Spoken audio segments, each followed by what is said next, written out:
In this video, we're going to talk about why your ex won't come back to you as long as you're just waiting and hoping. Or I'm sorry, I mean using the no contact rule. That's what we're calling it now, right? Waiting and hoping is now the no contact rule, right? Okay, cool. Yeah, brilliant. Okay, but first, my name is Clay with modernlove.life, where we help you get the great loving relationship that you want without having to play mind games, without having to play hard to get, and without having to pretend to be someone or something that you are not. Because you, of course, deserve to be loved for the unique, amazing, and wonderful person that you are. And if you agree with me and you'd like to help us out with this YouTube channel, please hit that thumbs up button so that we can get a little bit of a boost in the YouTube algorithm. And please make sure that you also subscribe as well too, so that you can get notified when we publish and upload new videos. Okay, so what we're talking about here is the no contact rule, obviously. However, the way that I've seen it described to many people, and in fact the way that it was explained to me when I was going through my own breakups many years ago, is basically just waiting and hoping. You know, things aren't going the way that you want them to, so you just gotta stop contacting your ex and wait and hope that they're going to miss you so much that they crawl back over broken shards of glass which you have conveniently left strewn across your doorstep. To come back to you and to, you know, admit that they miss you and that they want to get back together with you and, you know, get married immediately or something like that. It shouldn't take you too long to figure out that this isn't going to work.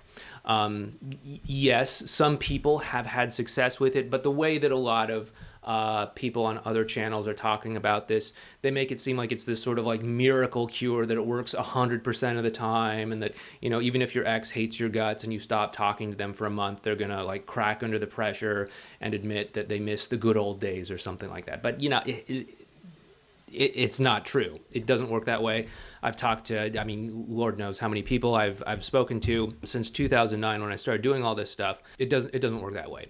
We're going to talk about why no contact, I mean the wait and hope strategy, also known as no contact, is not the most effective strategy through all of this. And we're going to talk about what you can actually do moving forward, okay? So first, full disclosure, there is a time and place for no contact, okay? It's not something that I think everyone needs to do. In fact, most people that I talk to don't need no contact. But, you know, if you are in a situation that does require no contact, yes, I would recommend that you do it. Like, for example, if you and your ex being in contact with one another is just resulting in like fights and arguments and misunderstandings and hurt feelings, and it's just driving the two of you further apart emotionally, yeah, obviously something isn't working, and getting out of contact and reassessing what you're doing and fixing up whatever needs to be fixed up is probably a good idea.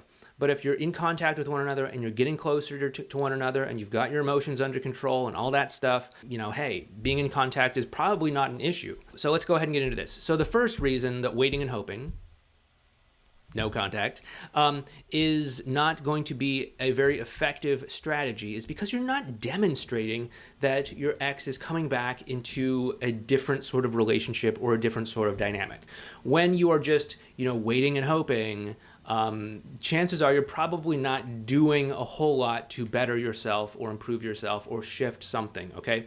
Now, you know, I get it. I've been through breakups. I know that kind of place that you're in where you're like, you know, yeah, I dropped the ball. I didn't put enough importance on her emotions, or, you know, whatever it is. I promise if we get back together, it'll be totally different, right?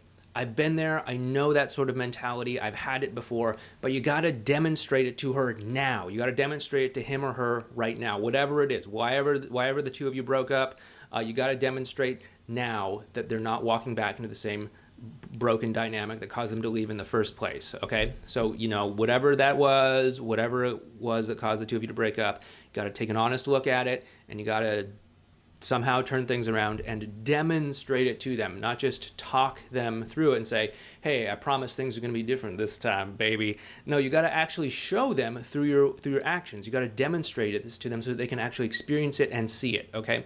Yeah, they're probably going to be a little bit skeptical about this at first, especially if this is a very sudden shift, but that's just because they don't trust it yet. They're going to need to be exposed to this new way of being, this new dynamic, probably many times before they actually get that trust to kick in and say, okay, yeah, this is just how it's going to be moving forward, okay?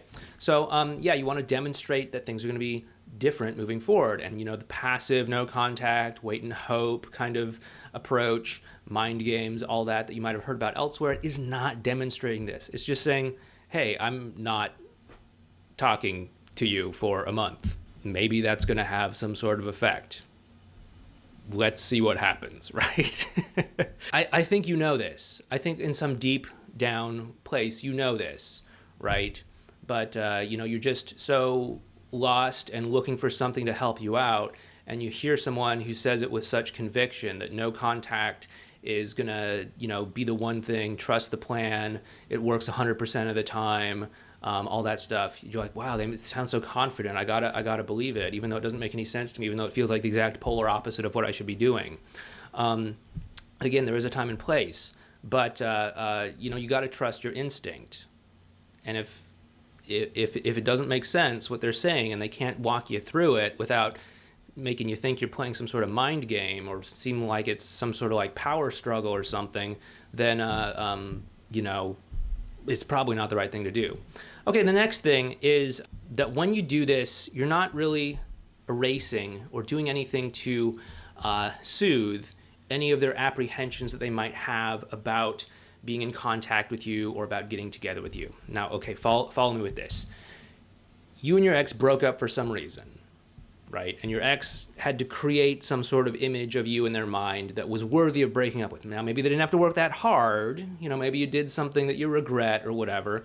Or maybe they did have to work hard and they had to kind of like twist the facts, distort the truth in order to create some sort of version of you that they could look at themselves and say, okay, yeah, I should break up with them. This is the best thing for me. It's the best thing for them. This relationship isn't working. We got to end this, right? And so they're holding on to this image that you're someone worth breaking up with, because nobody wants to sit around and be like, yeah, I'm going to break up with you, I'm going to break up with you, I'm going to make you cry, I'm going to do, like, people don't like doing that unless they're like terrible people.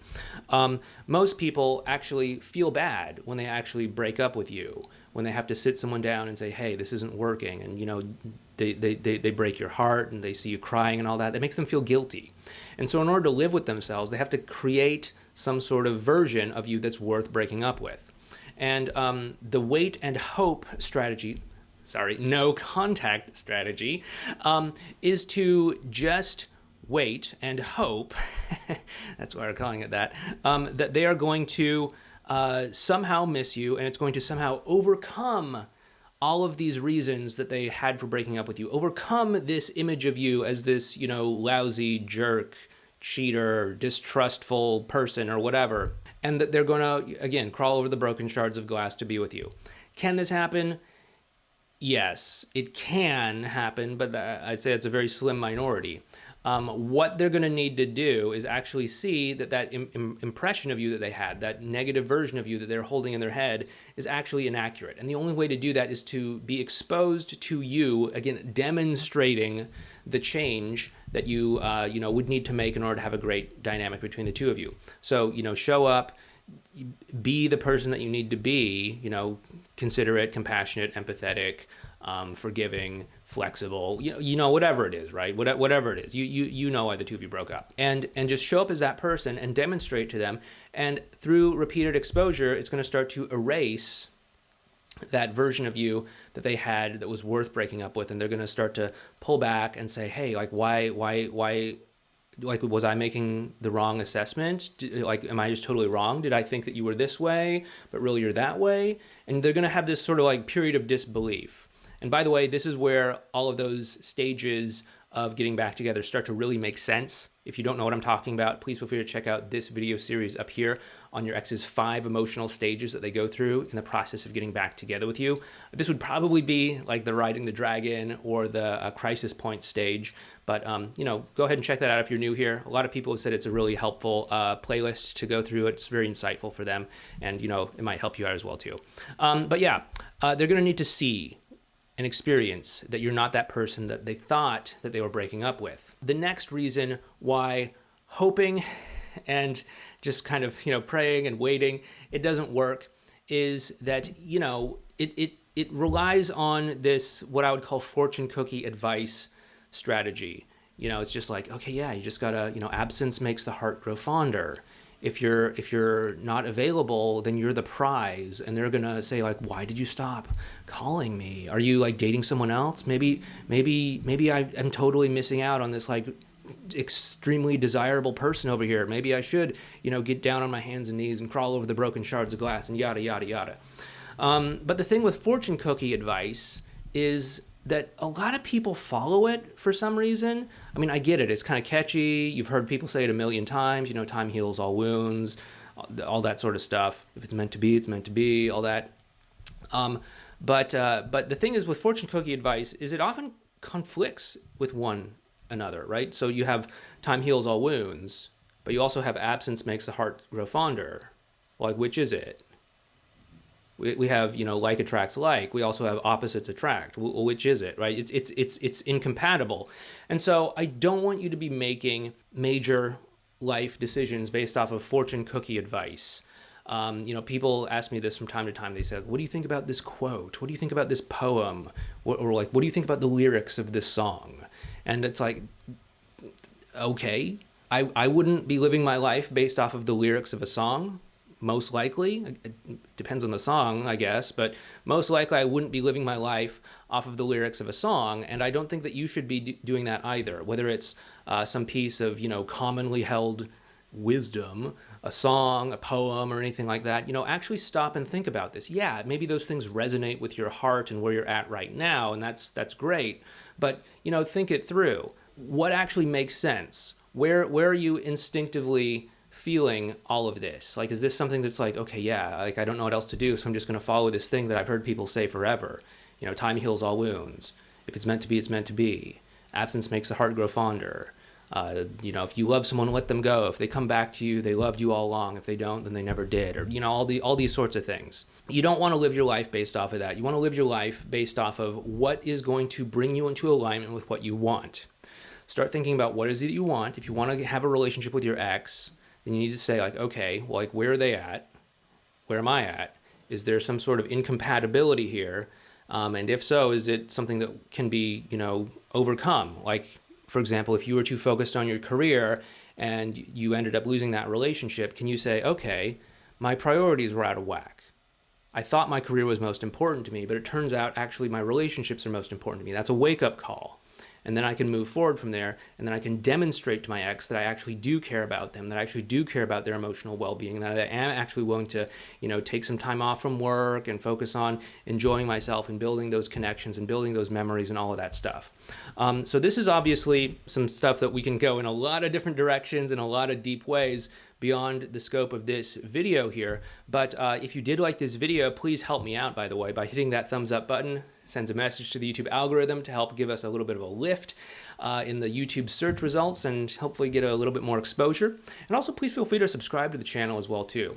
And if you do want to learn a little bit more about how to actually connect with your ex beyond just waiting and hoping, beyond just the no contact rule, then you might want to check out our course called the X Solution Program. You can find information on that down in the description box below.